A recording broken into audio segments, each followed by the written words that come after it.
brought to you by the Every Dollar app. Start budgeting for free today. And this is actually one of the few times you'll hear Dave say that the government could actually do something about this, okay?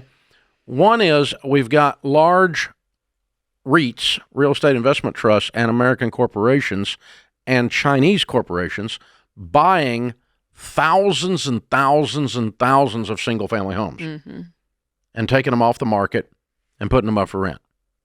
I mean, like 500,000 or 600,000 in the past few years. It's crazy. A lot. It's not just a few. So one thing you could do, and I'm really against limiting free enterprise, but when the basic use of a single-family home is for a family to get a toehold in the marketplace and to build wealth and to have a stable place to live, when that's being affected by foreign organizations and by out-of-control capitalism, then, you got to put some limits on that. So some kind of a stoppage, stop that. Yeah. Another thing that's draining the market is Airbnbs. Tens of thousands of single-family homes, condos, co-ops, whatever, are off. They're bought by people at unrealistic prices only because they're turning them into a hotel. And they're making tons of money, and people are buying 8, 10, 20, 15 of them at a time. And that did not exist 20 years ago. Okay?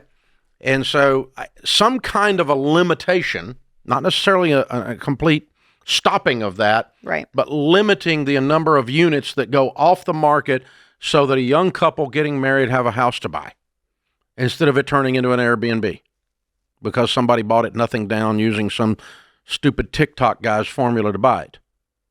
Okay, so, some kind of limitation on that. But here's one. I was talking to Brian Buffini about this the other day. He's the top real estate coach. Yeah. He's in this. He's really into this stuff. And he and I were having a discussion on the back porch about it. And he had such great ideas. He said, and I had not thought of this, and I just thought it's brilliant. So it's been, I need to look it up when it was, but it's at least 20 years ago that the capital gains law on single-family homes was changed. And it was a big deal. It used to be that you got a tax break a little bit on your personal residence. And they changed it massively, whatever it was 20 years ago, and said, okay, married filing jointly, you can make up to $500,000. Single, you can make up to $250,000 tax-free on the growth of your capital home. gain on your personal residence if you own it 1 year or more. Okay? And that was a big breakthrough. Well, guess what? $500,000 isn't much anymore. And he said raising that to $1 million would take a bunch of boomers out of their home that would say, I would downsize, but I'm going to have to pay so stinking much tax that I'm not going to downsize. And see, if that level will sell, the next level sells to move up into that, and the next level below that moves up. You create a domino down the price points. And so giving $1 million exemption instead of a $500,000 exemption, and even do it on all small ownership. Yeah. So if you had 2 rentals and you want to dump them, and you can make up to $1 million, you dump those back into the inventory pool for that sweet young couple to have a place to buy.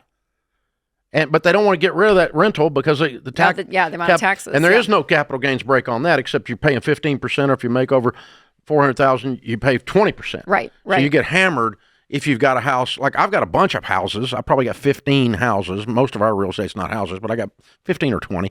And I would dump those stupid things because I got a lot of gain in them. But I'm not going to give the government a bunch of money. So I'm going to have to do some kind of 1031, roll them, and I'll get them back out of the market and turn them into commercial property. But most people won't do that. I actually know how to do it. Your husband and I will be doing that together. So, but if you gave people a tax break on the rentals that they own and a tax of up to $1 million, and on their personal residence, there'd be a bunch of houses going to market. Interesting. Yeah. And that would stimulate this inventory. So if we could start dumping in, and he brought up one other thing that's really technical, but it's true. So when you do development, if you develop a subdivision, if you're a developer, you buy a piece of land and you put in a street and you put in the utilities and you go through all the stupid permitting and you put up with the stupid city and you go through all the stupid stuff about the trees and the stupid stuff about the creeks and all the stupid stuff you have to do to develop a subdivision, right? It's ridiculous, okay? When you finish with all that stupid stuff, all those expenses you can't expense. They have to be depreciated over a large number of years. So you could put $15 million in a sewer system for a subdivision, Yeah. and you don't get to write off $15 million. You get to write off $1 million a year for 15 years or something like that. And if you up that. And he said, if you just said they can expense it instead of depreciating it, that would stimulate developers to start building subdivisions, which would stimulate, Yeah. you know. And so you could do that, but that's giving the evil businessman a tax break. Oh my God, you liberals. But anyway, but this is how you get the thing started. Mm-hmm. You actually get tax breaks to people to cause them to do this stuff. Let me keep my money and I'll go do stuff. Yeah. That's what investors say. And that's what people say when they're selling their house. I'm not selling this house. I'm not giving the government all that money. It's my money. Well, and if you say, okay, you could keep your money, it'll stimulate the stinking inventory. Yeah. The other side of the coin, though, and I've almost used up all my time here, and I'm not going to take 2 segments on this, is we're increasingly realizing that the 25 and 26-year-old in America has been screwed by the large banks and the car companies like never before, like no generation before. So if you're 25 or 26, you've been screwed by the big banks like you've never been screwed before. From the loans that they're having the to loans. take. They've, you cannot buy a house when you have a $1,200 car payment, when you have a student loan that's $85,000, and you got credit card debt coming out your ears. Record credit card debt, record car debt, record debt, debt. And then you sit there and whine you can't buy a house because you got victimized by these people. You set yourself up for it. You signed up for the trip, baby, but you've been screwed by the Citibanks. What's in your wallet? The money that's going to Citibank should have been going to buy you a house. Create your free every dollar budget today, the simplest way to budget for your life.